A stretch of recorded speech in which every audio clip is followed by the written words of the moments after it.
Anak yang soleh itu anak yang tahu kalau dia seorang laki-laki nanti, secantik apapun istrinya, selucu apapun anak-anaknya, sebanyak apapun harta yang dia miliki, sehebat apapun dia di mata anak buahnya, demi Allah, orang tua tidak pernah menjadi nomor 2 dalam hidup. Ini banyak orang yang suka salah ini. Cuma gara-gara dunia, orang tua panjang mata menanti kedatangan anak. Jangan ya, jangan. Anak yang soleh tahu sekali, sampai kapanpun ibumu, ayahmu, sampai kapanpun. Dunia nggak membuat dia lupa ada berkah keramat dunia hidup di atas muka bumi ini. Dia nggak repot datang ke makam-makam para wali. Orang tua nomor 1 yang dia temui. Ini orang hebat. Ini banyak di antara kita, makam-makam didatengin, di mana saja didatengin, ngalap berkah. Orang tua panjang mata, berlinang air mata menanti, mana anakku? Mana pohon yang pernah kutanam? Mana pohon yang pernah kurawat? Kudengar dia sudah mulai berbuah, ingin kurasakan buahnya. Berani mengeluarkan dana jutaan untuk hal-hal yang gak disyariatkan. Ini orang tua panjang mata. Rela ndak rela, orang tua kita akan mendengar dan melihat. Ma, aku pengen nikah, aku pengen berkeluarga, Ma. Ya orang tua ya seneng lah. Cuma kalau inget metik buahnya belum terasa, ya ada perasaan kayak gimana gitu loh. Karena dia tahu setelah ini dia akan menikah. Bahwa anak orang ada kehidupan yang berbeda yang bakal dia rasa. Orang tua makin hari makin rentan, bukan makin seger. Yang perempuan dibawa orang, ya Allah. Baru kemarin perasaan mainin poni, ini anak perempuan kita, betul. Baru kemarin mainin kepangan rambutnya, ya Allah. Ya Allah, baru kemarin perasaan saya titah dia, titah, ya Allah. Belajar jalan, bisa berlari bawa sesuatu, coret-coret tembok, aduh Masya Allah. Sekarang udah gede, dibawa orang, ya Allah, Masya Allah. Yang laki dekat sama mamahnya. Baru kemarin tangan mungilnya kita tuntun, kalau kelepas dia nangis, betul. Sekarang tangannya keker besar, tangan ibunya keriput, betul. Mau nangkep tangan anak pun sudah mulai susah. Membawa anak orang datang dengan gagah, cium tangan, cipika-cipiki, udah. Ma, kita jalan dulu, Ma ya. Udah Mama, udah. Digandeng tangan kekasihnya, dirangkul pundaknya. Ini anak laki ndak tahu ibunya kayak diiris-iris jantungnya. Dia lihat tangannya yang keriput, ya Allah. Udah berapa lama tangan ini nggak dibawa sama anak ini? Udah berapa lama tangan ini nggak digandeng sama anak saya? Kita merasa bangga akur merangkul istri kita, ibu kita ngelihat pundaknya. Udah berapa lama pundak ini nggak dirangkul seperti itu, ya Allah. Dulu aku berdandan secantik-cantiknya, ku dandankan anaknya, ku bawa di hadapan kawan-kawanku bangga. Lihat anakku. Tapi dia tidak pernah berdandan rapi membawa aku ke hadapan teman-temannya. Lihatlah ibuku.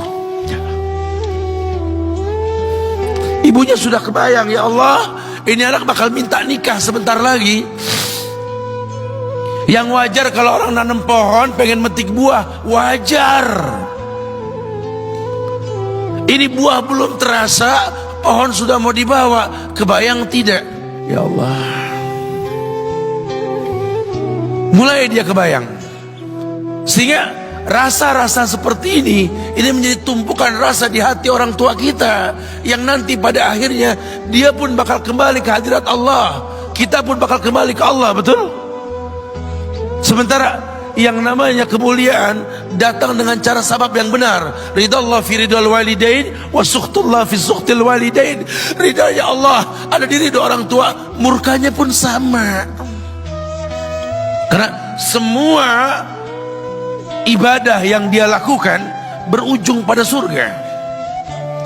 Dan yang paling gampang ketika dia mau menaklukkan dunia, demi Allah, berkah orang tua dulu yang dia ambil. Ini dirasa oleh orang mulia yang Nabi katakan, innahu min ahlis sama, innahu min ahlis sama. Manhu? Siapa dia? Sahabat, manusia yang pernah hidup zaman sahabat tapi nggak ketemu Rasul, yang bernama Uwais Al-Qarni, pemuda miskin pengembala kambing di negeri Yaman. Padang tandus yang dia tinggal di situ, yang dia kesampingkan hidupnya untuk ibunya, untuk ibunya.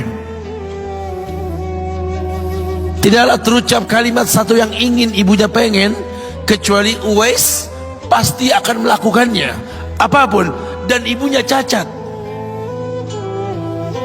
Apa kata Uwais? Tidak akan pernah terlontar kata dari mulut ibuku kecuali kan kulakukan yang dia inginkan. Masya Allah. Ibunya cacat dan dia menomorduakan diri, yang penting orang tuanya dulu. Hingga satu waktu ibunya berkata, wahai Uwais, ibu sudah tua. Andai kematian mendatangi ibu, ada beberapa keinginan yang ibu pengen merasakan keinginan tersebut. Mungkin enggak ya? Apa bu? Katakan.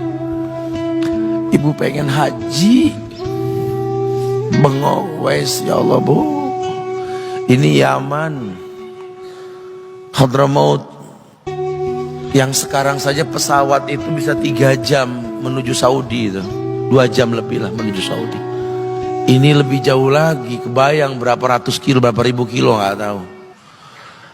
Ya baiklah ibu, kata Uwais, aku tidak pernah menolak permintaan ibuku, tapi kali ini aku tidak bisa menjawab karena mikir gimana caranya ini.